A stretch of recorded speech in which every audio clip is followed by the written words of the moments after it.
आमची भावना पहिल्यापासून आमचे सर्वोच्च नेते आदरणीय एकनाथ शिंदे साहेब हेच सांगत आलेले आहेत, की महायुतीमधूनच आपल्याला लढायचंय.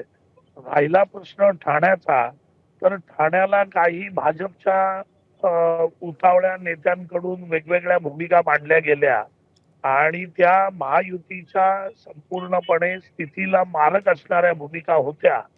पण नंतर आदरणीय महायुतीचे नेते देवेंद्र फडणवीस साहेबांनी ज्यावेळी सांगितलं, की अशा प्रकारची वक्तव्य नको आहेत, महायुतीत कोणीच अशी वक्तव्य करू नका, की ज्याच्यामुळे इतर पक्षांना त्रास होईल किंवा इतर पक्षांची परिस्थिती किंवा कोंडी करण्याचा प्रयत्न आपण करू नये.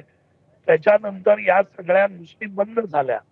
आता जी भूमिका आमच्या पक्षाच्या काही नेत्यांनी घेतली, ती कार्यकर्त्यांची भूमिका होती आणि कार्यकर्त्यांनी ती मागणी केली होती, की ठाण्यामध्ये स्वबळावर लढायचं.